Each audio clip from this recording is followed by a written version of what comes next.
well-regulated militia being necessary to the security of a free state, the right of the people to keep and bear arms shall not be infringed. Welcome to another edition of Bearing Arms, Cam and Company. My name is Cam Edwards. Glad you're with me on the program today.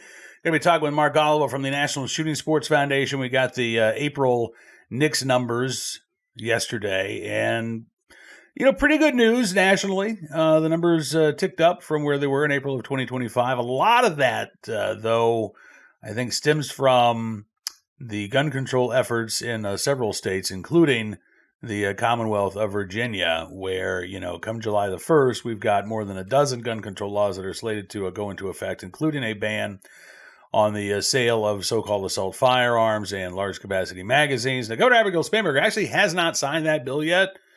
I remember she offered amendments to the legislature. The legislature rejected those amendments. They sent the bill back to her. To the best of my knowledge, she has not accepted those changes, although I should probably go check. But if she has not already approved those changes, she will. There is no world in which Abigail Spanberger says, you know what, actually, no, we're not going to have this gun and magazine ban after all. It's just not going to happen. And Virginians are reacting accordingly.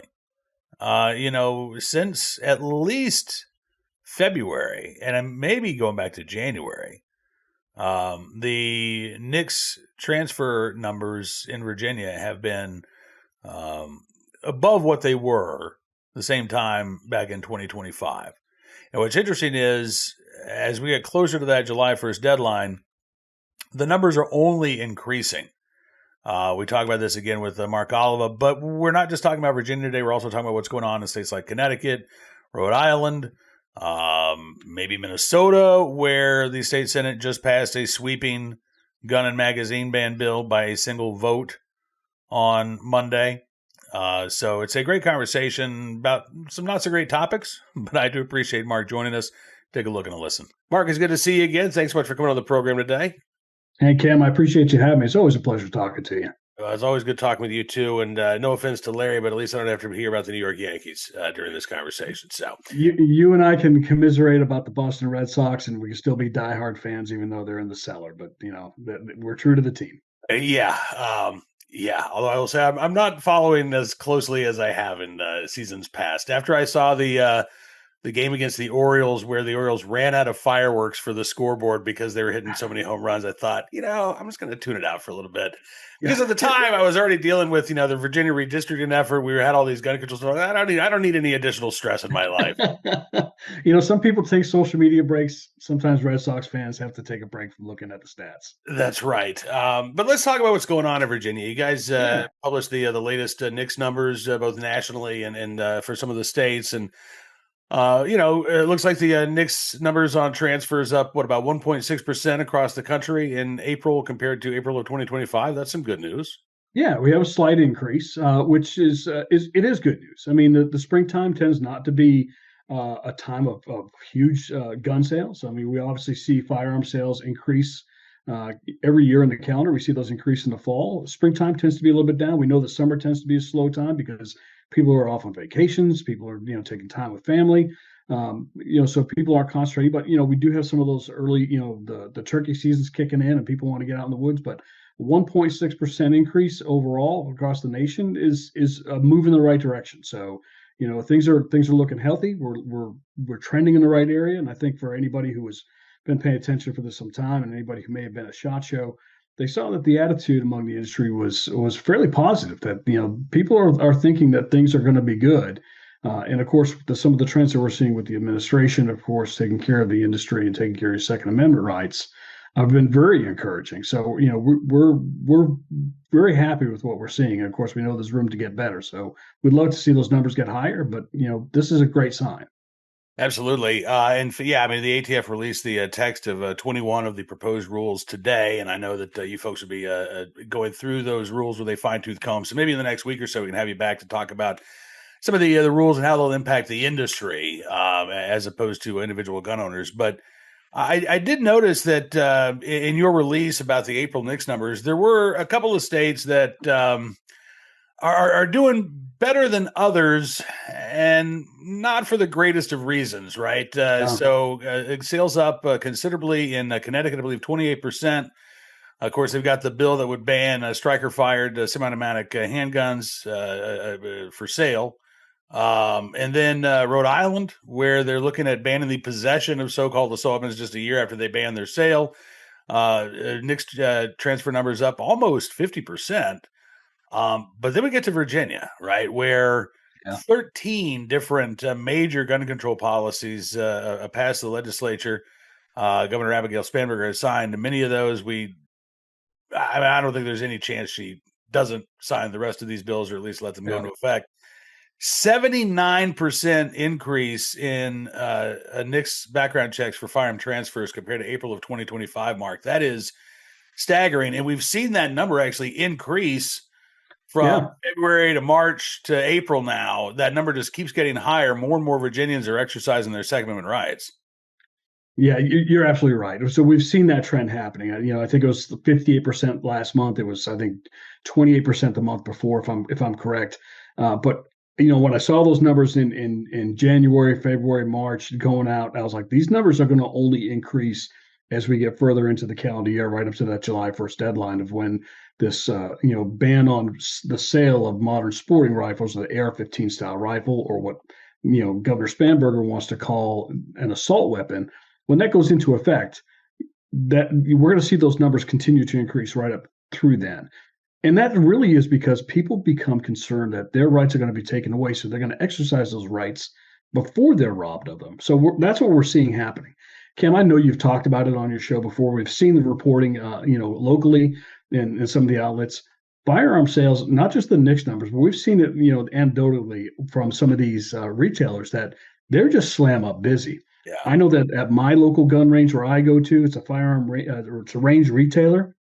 They actually had to take one of their classrooms that they teach classes in and convert that into essentially one of their storage armories because they're doing that high of a volume of moving things through. So we were able to host a range day there for some journalism students recently. In the classroom that we normally use, they're like, hey, we're going to have to move you to a different space because we're using that to store all the guns. They're moving that many guns through right now because people are concerned.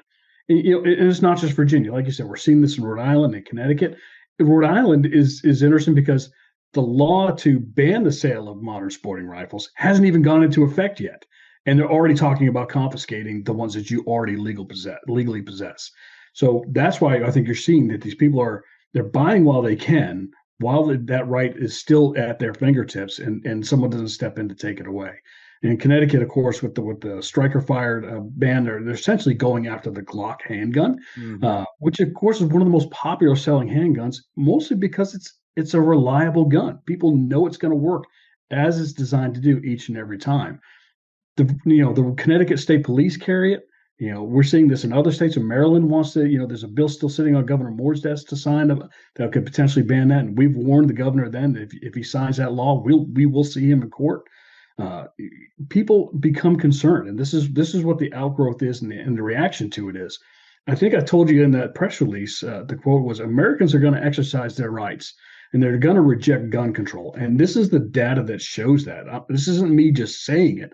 This is the data that shows it. In these states, particularly where their rights are threatened, they're exercising those rights at double digits, way off the charts of what they were a year ago when those rights were not threatened.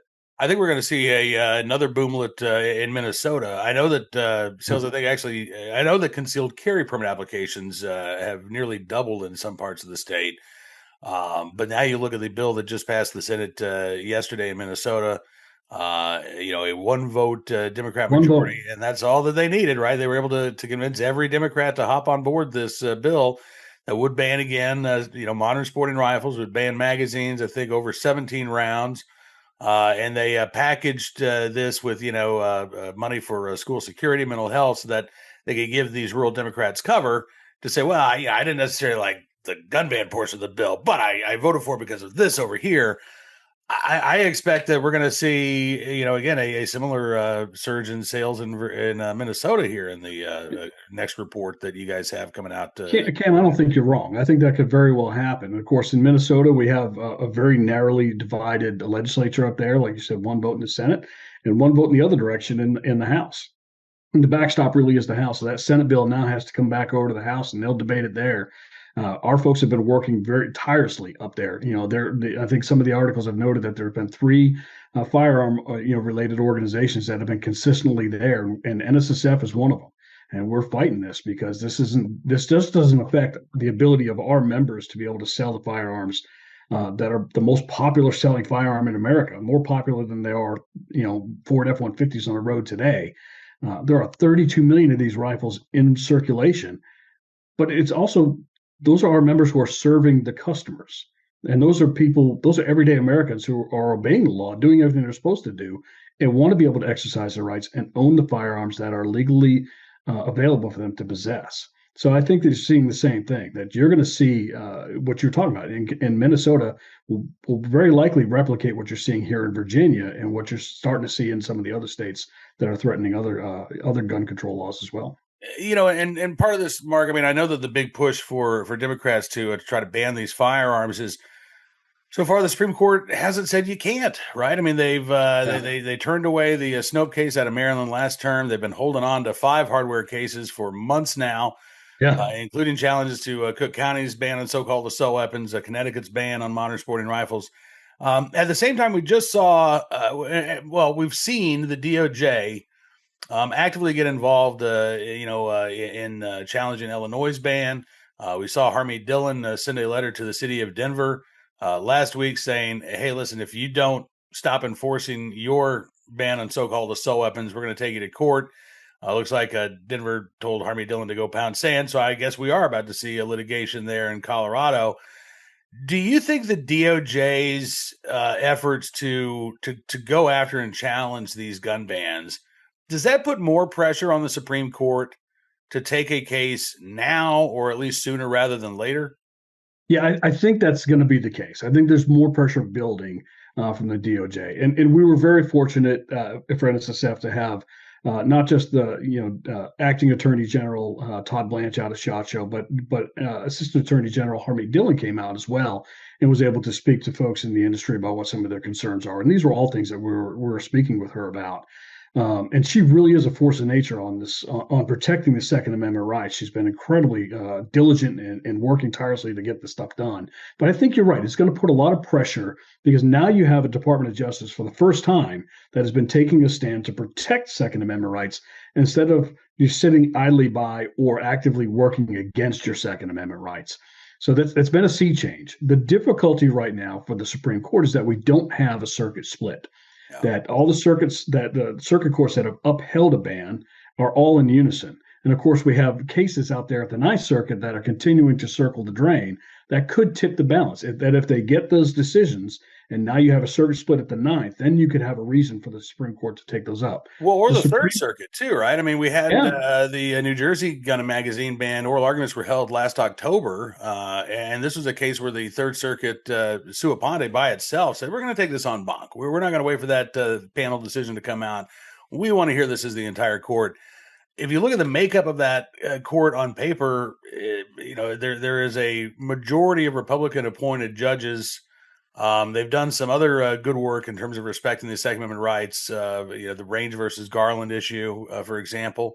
I don't know what's taken the court so long to release its opinion there, but I think that's where we're probably going to get a circuit court split. The Ninth Circuit seems to be where the we've got good judges like Lawrence Van Dyke on the Ninth Circuit, but I think the majority of those justices are still anti-gun. But I think you're right. I think they are waiting for that circuit court split. I wish that they wouldn't wait for it.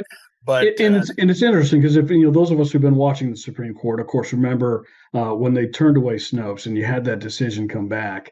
You had Justice Kavanaugh come out and say that he believed that the court was going to have to take up this question within the next 2 or 3 sessions. We're in that next 2 or 3 sessions. That has to happen soon.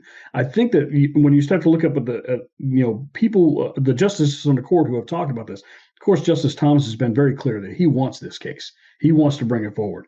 But Justice Alito, just as much as Justice Thomas wants this, Justice Gorsuch has signed on to some of these dissents of saying that we shouldn't be turning these cases away. Then you've got Justice Kavanaugh saying the question needs to be brought forward. So there's 4 justices at least, and of course that leaves your last. You need 5 justices to take up that case. And that leaves the question of where the Chief Justice might be. And if we look back at the cases he's decided upon that were landmark Second Amendment decisions, of course, you're looking at, back at the Heller decision, you're looking at the Bruin decision. The Chief Justice was where we would hope he would be on the Second Amendment issues, and we believe that he'll be there as well. The Second Amendment, in our estimation, is absolutely clear that you cannot ban a firearm just because it looks scary. I mean, that's what the Heller decision came out, said you can't ban an entire class of firearms. And that's what these people are trying to do. Not just with Virginia's ban on modern sporting rifles, the AR-15 style rifle, but we're also seeing that now in Connecticut, where they want to ban the semi-automatic striker-fired handguns. Yeah. So this is a serious issue that the court is going to need to address. And I think that when they address this, it's going to be a pretty. I don't think this will be a narrow decision, just saying you can't do this, then this particular thing. And we notice that the court tries to make their decisions as narrow as possible. I think that when the court finally takes up this question, that is going to be a pretty big sea change on how we deal with this. And I think that you're going to see all these states that. I think I saw an article was 10 years ago there were 7 or 9 states that had bans on modern sporting rifles, and now we've got 13. So this is becoming a growing issue. That has to be addressed, and I'm hopeful. It is frustrating, like I said, those of us who are watching the court cases get relisted, every week, every other week. It becomes tough to listen to, but I think when the question finally comes, folks like us, the others who have filed these cases, we're ready for that fight. We're ready for that argument, and we believe we have a solid argument to protect Second Amendment rights. Absolutely, and I know we've got tens of thousands of Virginians, if not hundreds of thousands at this point, who have purchased a AR-15 or other modern sporting rifle over the past few months with no intention of giving it up. If Virginia Democrats do pull a Rhode Island and come back next year and say, actually, those guns we said you could possess, but you just couldn't purchase, well, now you can't possess them anymore. Yeah. I got to tell you, Mark, I'm not giving my guns up, and Democrats can't have them. So I think you've been very aware of Nick Freitas. I think there's people are obviously following him online. We were fortunate to have him as a guest out at SHOT Show. We hope to have him out there again next year. But there's a video that Nick Freitas came out as a former delegate to the Virginia Assembly. He was saying it very clear. I'm not giving up my guns. And I don't think Nick Freitas is leaving Virginia anytime soon. That man is deeply rooted in the soil here, and he believes in what Virginia is about. And what we're seeing now, coming after our Second Amendment rights, is not what Virginia is about. I reminded people when these bills are getting passed, and we expect that Governor Spanberger will sign it. This is the state that gave us George Washington and Thomas Jefferson and James Madison. They believed in our Second Amendment rights, and now we're dealing with this governor who's coming to take those rights away, and these other legislatures in the assembly who are not representing, the Virginians. They're representing special interest gun control, and it's a terrible thing for Virginia right now.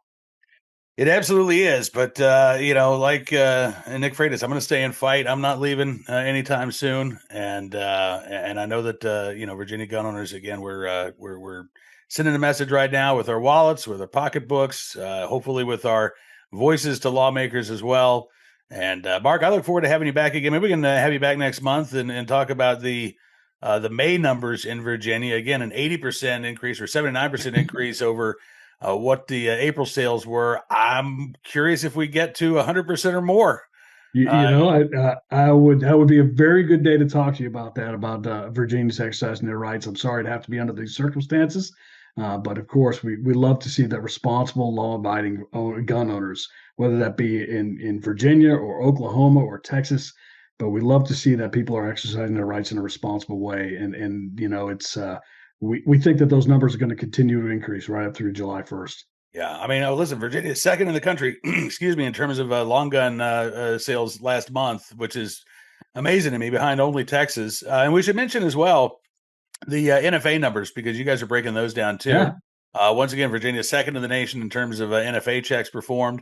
But nationally, I'm pleasantly surprised to see this 130% increase in NFA checks over April of 2025.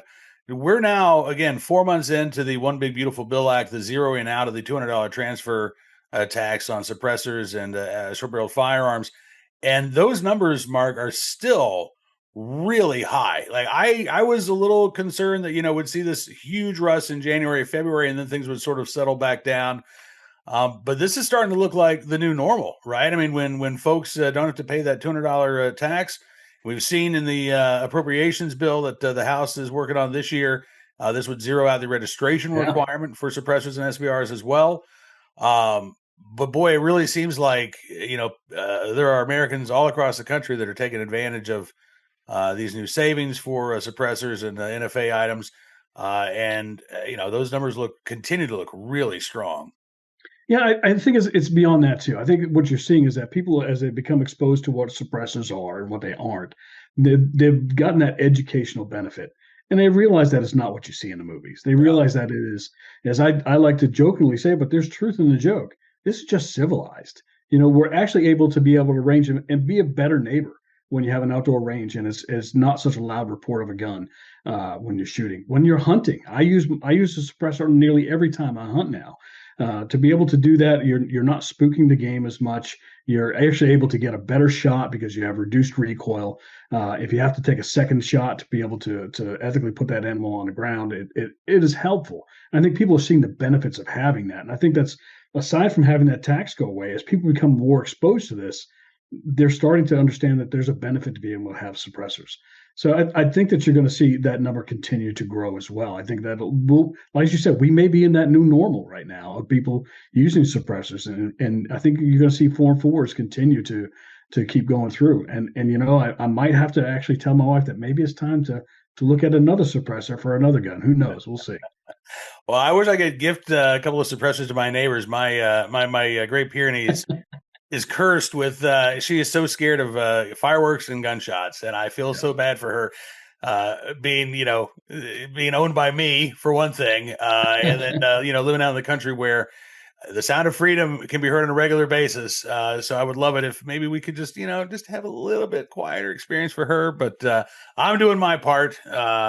And Mark, again, man, always really good talking with you. I look forward to doing this again in the very near future. And maybe the next time we speak, Red Sox will have pulled out of the cellar and be in, fourth or third place in the AL East. There's always hope, right? That's right. Mark Oliva joining us from the National Shooting Sports Foundation here on Bearing Arms Cam and Company. My thanks once again to Mark for joining us on the program. Looking forward to talking with him again in the near future. Now, before we get to today's Armed Citizen story, our good deed of the day, and our recidivist report, I want to talk about this for a second. From city streets to mountain trails, your gear should go wherever life takes you. And that's why in Modern Rugged Leather, every bag is handcrafted from premium, responsibly sourced leather. It's designed to look sharp, last long, and tell a story all its own. Every stitch, every buckle, every strap, reflecting timeless craftsmanship, and it's backed by a lifetime warranty, because quality shouldn't quit when the adventure begins. So whether it's the boardroom or the back roads, Modern Rugged Leather helps you carry confidence every step of the way. Modern Rugged Leather, modern style, timeless durability, backed for life. Life takes you places. Make sure your gear keeps up. Shop the full collection, and you can find yours today, maybe even one that looks like mine, at modernrugged.com. Again, that is modernrugged.com. I'm not sure when my next adventure with my Modern Rugged bag will be. Probably a little bit more than a month from now. Going to be in Massachusetts for the Gold 250 event. Gun Owners Action League put it on a fantastic event. You can find out more information at gold.org. But I know that I'll be there for that. May have a couple of local trips around Virginia between now and then, just weekend getaways. But I'm telling you, I love this bag. It is, I've talked about it before. I mean, I can fit all of my stuff that I need to travel with me for work, with the laptop, the cords, my USB hub, even a small microphone, and it fits. I mean, there's so many compartments in this bag. It's amazing. It's like it's like that if you ever played Dungeons and Dragons when you were a kid, or maybe even as an adult. It's like my bag of holding. It just holds way much more than you think it would. All right, on to today's Armed Citizen story, our good deed of the day, and our recidivist report. We will start there with a case out of Florida. Bail jumped, gun drawn, Winter Haven probationer jailed after playground face-off. That's the headline. The probationer in question, pretty young man, just 20 years of age. Now, this incident happened on May the 3rd, when a juvenile in Winter Haven, Florida, called his mom and said, hey, there's somebody at this rec center who has a gun and he's looking for me. So mom gets in her car, drives up to the rec center in question, starts asking people, who's this guy? Who's going after my son?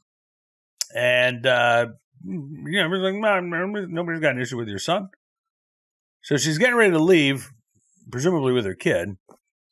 And according to police reports, 20-year-old Jamarius Julian then lifts up his sweatshirt, pulls out a pistol in full view of the woman, and she says, "Hey, you know what? I'm calling 911." I guess, thankfully, he decided to flee the area instead of escalating things and trying to harm her. There were multiple witnesses there at the rec center who backed up her account of the drawing of the firearm, or at least the display of that firearm. Officers from the Winter Haven Police Department flooded the area. They quickly located a man matching the suspect description. Julian was positively identified and then taken into custody. According to the the Tampa Bay Free Press, records show that Julian was already under the supervision of the state of Florida. Again, he's 20 years old. Keep in mind, just 20. He is currently on probation for a violent history that includes, but is not limited to, aggravated assault on a law enforcement officer, grand theft, and fleeing to elude. He now faces new charges of aggravated assault with a deadly weapon, as well as violation of probation. Taken to the Polk County Sheriff's Processing Center, where, as of Monday morning, he remained behind bars. So again, I mean, the question in my mind is, how is a 20-year-old already have a lengthy, violent criminal history that includes aggravated assault on a law enforcement officer?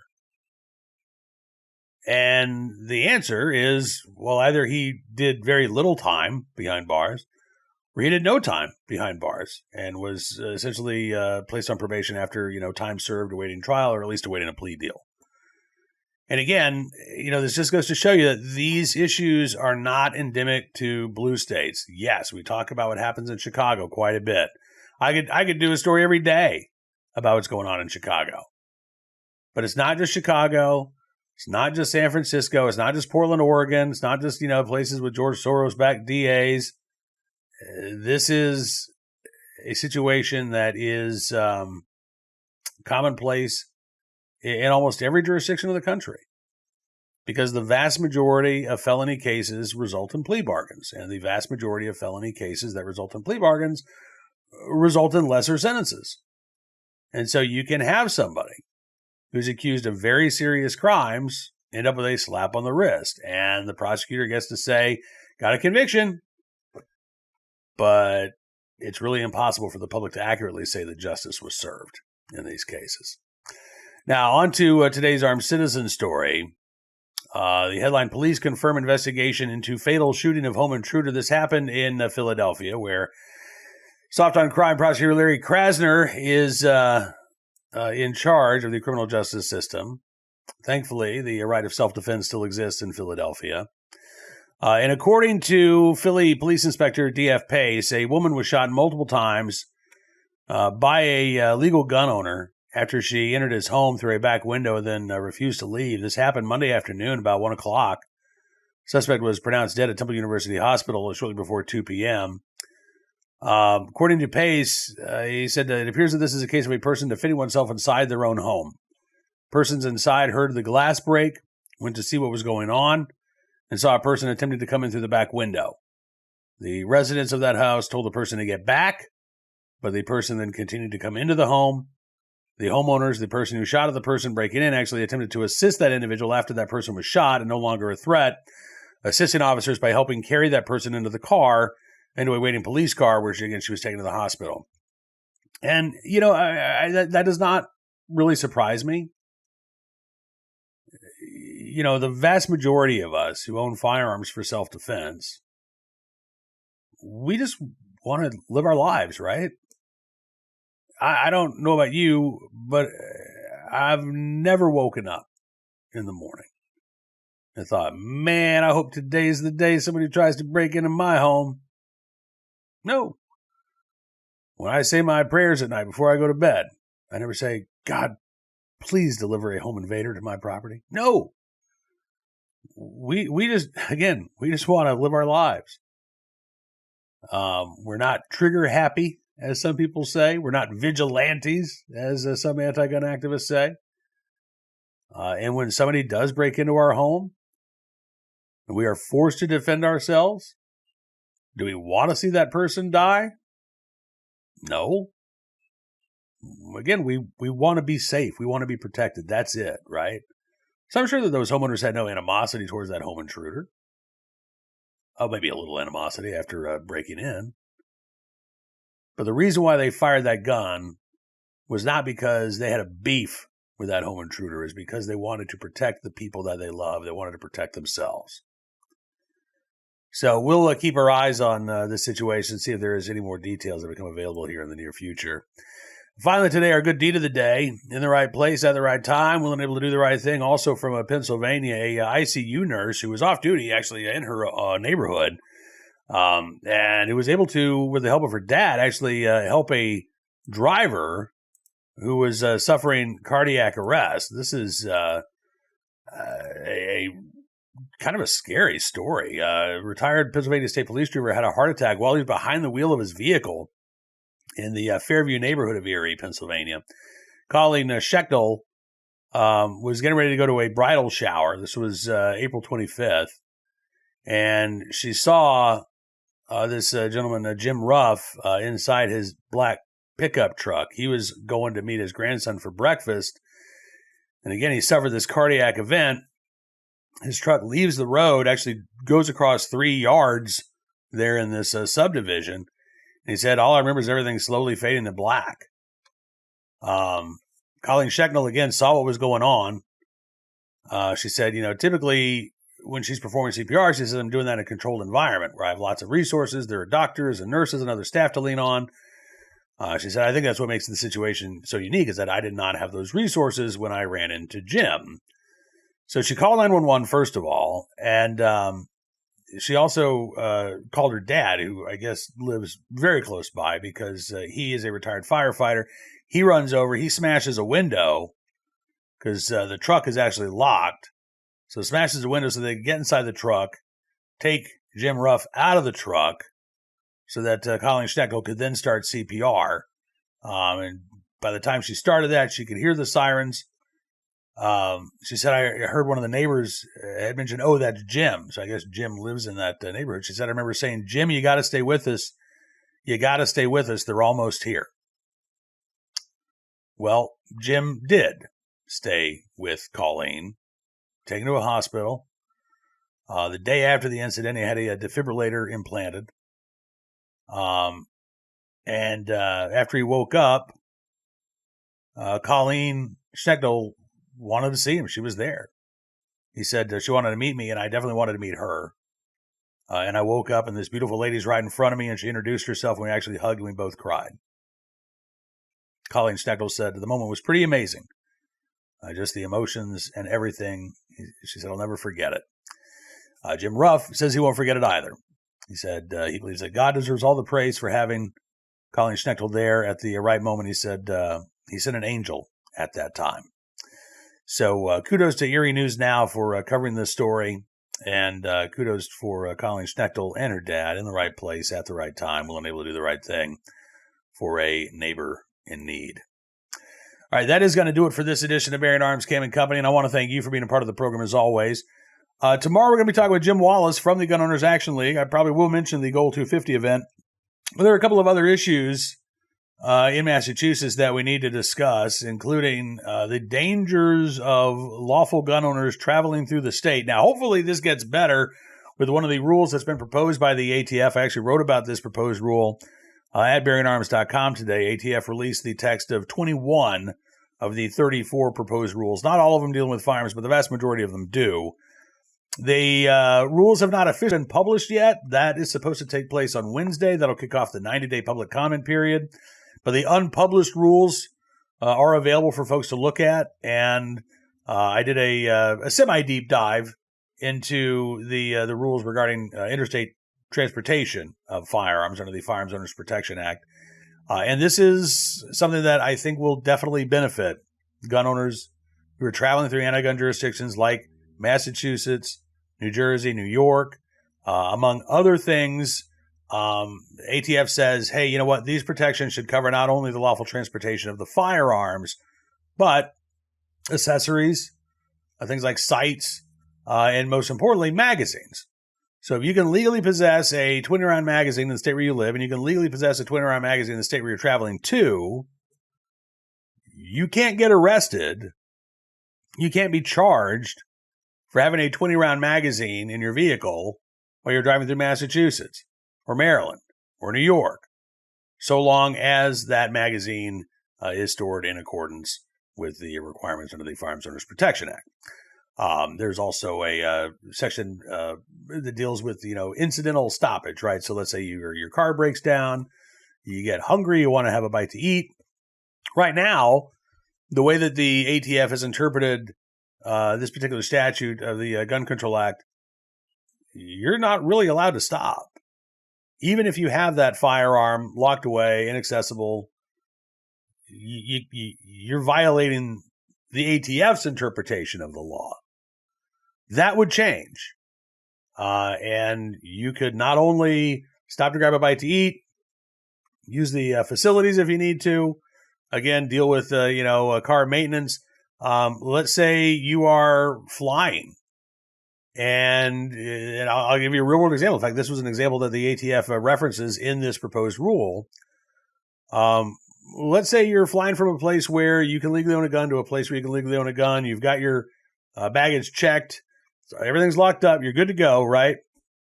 But your flight gets diverted because of bad weather. And you're forced to land in, let's say, Newark, New Jersey. It's late at night.